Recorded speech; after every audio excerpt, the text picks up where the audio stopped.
আসসালামু আলাইকুম। রাজনৈতিক খেলা কিন্তু শুরু হয়ে গিয়েছে। বিএনপির কপালে কিন্তু দুঃখ দুর্দশা খুব নিকটে। বিএনপির কপালে দুঃখ দুর্দশা খুব নিকটে। বিএনপির ভাইদেরকে বলছি, বিএনপির ভাইয়েরা, খবর কি আপনাদের কাছে আছে? যাদের কাছে খবর থাকা দরকার তাদের কাছে ঠিকই আছে।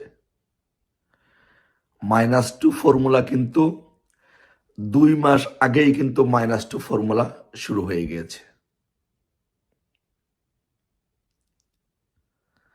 ও বিএনপি কিন্তু মাইনাস। আর খবর জানেন তো বিএনপির ভাইয়েরা, যারা লম্পজম্প করছেন, লাফালাফি করছেন, আওয়ামী লীগের বাড়ি ঘরে আগুন দিচ্ছেন, সারা বাংলাদেশে দখলদারিত্ব করছেন, আওয়ামী লীগকে মাইনাস করে দিবেন, রাজনীতি করতে দিবেন না। খবর রাখেন তো, জানেন তো? একবার কি খবর রেখেছেন? একবার কি খবর জানেন যে কেন নাগরিক কমিটি গঠন করা হয়েছে? কি উদ্দেশ্যে কারা নাগরিক কমিটি গঠন করছে জানেন তো? এই সুদখোর মহাজন ইউনূস আপনাদেরকে মাইনাস করার জন্য -2 ফর্মুলার অংশ হিসেবে বাংলাদেশে নাগরিক কমিটি গঠন করছে। খবর আছে জানেন? প্রস্তুত হন। আপনাদের উপরে স্টিমরিলার চালানো যে কোনো সময় শুরু হবে, সময় সুযোগ বুঝে। লাফালাফি লম্ফজম্প একটু কম করেন। কেন সারা বাংলাদেশে কমিটি গঠন হচ্ছে, নাগরিক কমিটি গঠন হচ্ছে সেটা জানেন না? সারা বাংলাদেশে নাগরিক কমিটি গঠন হচ্ছে। এই নাগরিক কমিটি যখন সারা বাংলাদেশে কমিটি গঠন প্রক্রিয়া চূড়ান্ত হবে, ইউনূসের দল যখন সারা বাংলাদেশে কমিটি গঠন করা কমপ্লিট হবে, শুরু হবে, তখনই আপনাদেরকে গ্রেপ্তার করা শুরু করবে। তখনই আপনাদের উপরে স্টিম রোলান চালন শুরু করবে। আর সেই ভয়েই, যার কাছে, এই জন্য কিন্তু বলছি যে বিএনপির বাইরা লম্পজম্প কম করেন। যার কাছে খবর থাকার তার কাছে কিন্তু খবর আছে। শুধু একবার প্রশ্ন করে দেখেন, আপনাদের নেতা, প্রিয় নেতা তারেক রহমান কেন দেশে যায় না? খবর রেখেছেন? তার কাছে খবর ঠিকই আছে। বিকজ -2 ফর্মুলার অংশ হিসাবে নাগরিক কমিটি গঠন করা হয়েছে। আর সেই নাগরিক কমিটি যখন সারা বাংলাদেশে কমিটি গঠন করা শেষ হবে, তার রাজনৈতিক দল যখন গঠন হবে, আর আপনাদের মধ্য থেকে যখন, আমি আগেই বলেছি কতজন নেতা গিয়েছে অলরেডি, তাদের সাথে আপনাদের প্রভাবশালী বিএনপির জাতীয় কমিটির প্রভাবশালী 63 জন, বেশি না, শুধু 63 জন নেতা এই নাগরিক কমিটিতে যাচ্ছে। নাগরিক শক্তি, ডক্টর ইউনূসের যে স্বপ্ন ছিল সেটাই বাস্তবায়ন। আপনাদের দল ভেঙে যাচ্ছে, আপনাদেরকে মাইনাস করা হচ্ছে। আপনাদের নেতা তারেক রহমান দেশে যাইতে পারবে না। আপনাদের নেতা তারেক রহমান দেশে যাইতে পারবে না। খালেদার চিকিৎসা নিয়ে, খালদা বেগম খালদা জিয়ার চিকিৎসা নিয়ে এই নাটক হচ্ছে কেন, খেলা হচ্ছে কেন? একবার ভেবে দেখেছেন? লম্প জম্প কম করে রাজনীতি করার চেষ্টা করেন। আওয়ামী লীগকে মাইনাস না করে, আওয়ামী লীগকে সাথে নিয়ে, আওয়ামী লীগের সাথে থেকে নিজেদের পিঠ বাঁচানোর চেষ্টা করেন। পিঠের চামড়া থাকবে না আপনাদেরকে। ওরা যদি বাংলাদেশে কোনো, এই সুৎকুর মহাজন ইউনূসরা যদি বাংলাদেশে কোনো দলকে দল মনে করে ভয় পায়, সেটা আওয়ামী লীগকে। আপনাদেরকে ভয় পায় না। ওই 63 জন নিয়ে যাবে, আর আপনাদের বাকি যে কজন আছে সেই কজনকে গ্রেফতার করে নিয়ে পিটানি দিবে। আপনাদের দল শেষ, সব পালানো শুরু করবে। তখন কোথায় যাবেন? আর এই নাগরিক কমিটিতে, যে নাগরিক কমিটি হচ্ছে সারা বাংলাদেশে, নাগরিক কমিটি এবং সরকার উপদেষ্টা এই অন্তর্বর্তী সরকার সুৎখোর মহাজনকে কারা চালাচ্ছে জানেন? জামাত জামাত চালাচ্ছে। আপনারা তো সারা বাংলাদেশে ভাই শুধু আওয়ামী লীগের ব্যবসা বাণিজ্য দখল, আওয়ামী লীগকে মারা, আওয়ামী লীগের ভারীঘর ভাঙচুর, অগ্নিসংযোগ এগুলো নিয়ে ব্যস্ত আছেন। আপনারা তো রাজনীতি নিয়ে ব্যস্ত না। আর সেই সুযোগে সুৎখোর মহাজন ইউনূস জামাতকে হাতে নিয়ে, তাদেরকে কাউকে না কাউকে তো হাতে লাগবে রাজনীতিটা করার জন্য, মাঠটা দখলে রাখার জন্য।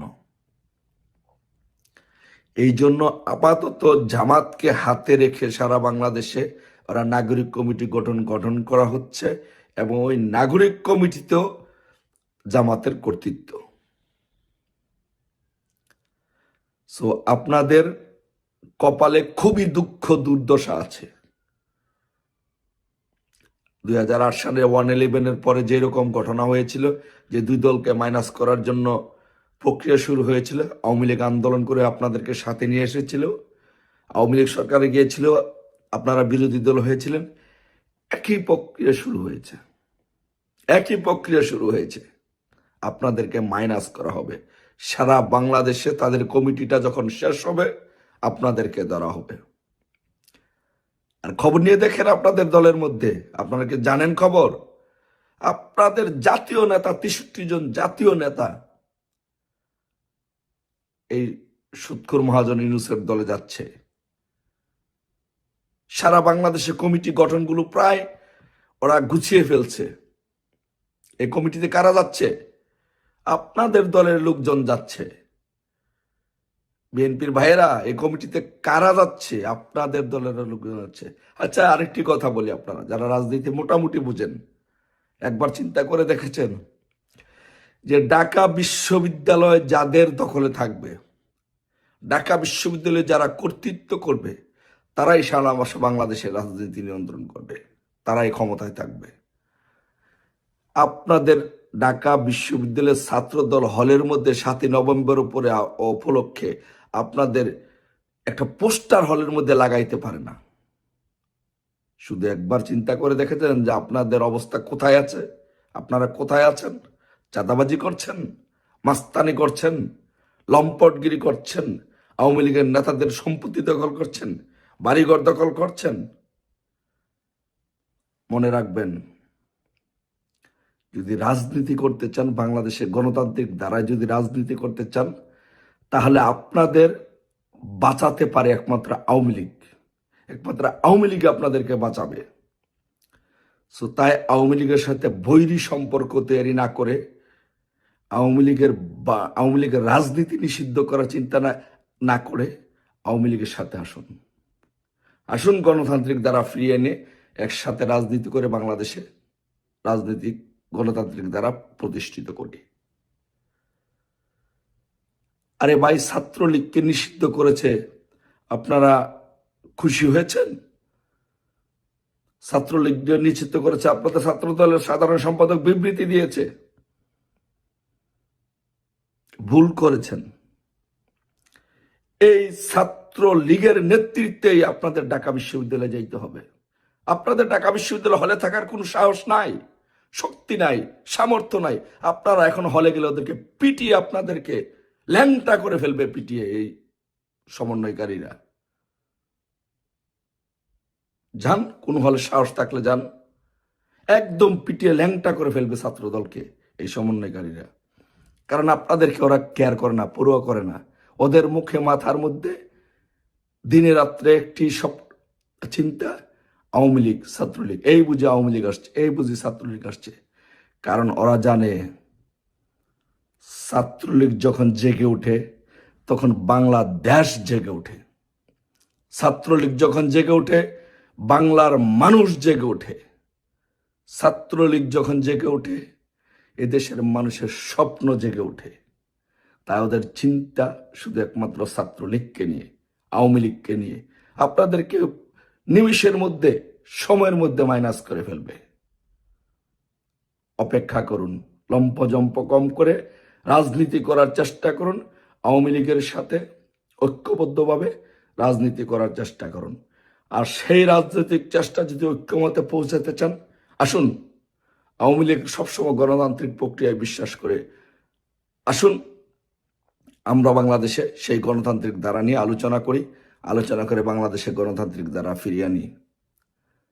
আর না হলে আপনাদের পিঠের চামড়া যে কোনো সময় উঠানো শুরু হয়ে যাবে, এই ইউনূসরা উঠাবে। আপনাদের দিন শেষ, আপনাদের দিন শেষ হয়ে আসছে। এখন যে কোনো সময় যে কোনো দিন হঠাৎ করে দেখবেন, হঠাৎ করে ঘুম থেকে উঠে দেখবেন আপনাদের বিএনপির জাতীয় কমিটির নেতৃবৃন্দ সাংবাদিক সম্মেলন করে বলছে আমরা ইউনূসের সাথে আছি, বিশাল একটি অংশ। আবার হঠাৎ করে ঘুম থেকে উঠে দেখবেন আপনাদের বিএনপির বড় বড় বাঘা বাঘা নেতা দুহাতে হাত খরা পরিয়ে কারাগারের আদালতে দাঁড়িয়ে আছে আর বলছে আবার সেই -2 ফর্মুলা। যদি আপনাদেরকে বাঁচাতে চান, আপনাদের নেতাদেরকে বাঁচাতে চান, তাহলে আজই বাংলাদেশে এই ইউনূসের বিরুদ্ধে ঐক্যবদ্ধভাবে আওয়ামী লীগের সাথে আসুন। ঐক্যবদ্ধভাবে আন্দোলনের মাধ্যমে আমরা গণতান্ত্রিক ধারা ফিরিয়ে আনি। আশা করি আপনাদের বোধোদয় হবে, আশা করি গণতান্ত্রিক মূল্যবোধ আবার বাংলাদেশে চর্চা হবে এবং বাংলাদেশে গণতন্ত্র প্রতিষ্ঠিত হবে। এই সুৎখুর মহাজন ইউনূসের বাংলাদেশ থেকে বিদায় হবে। জয় বাংলা, জয় বঙ্গবন্ধু।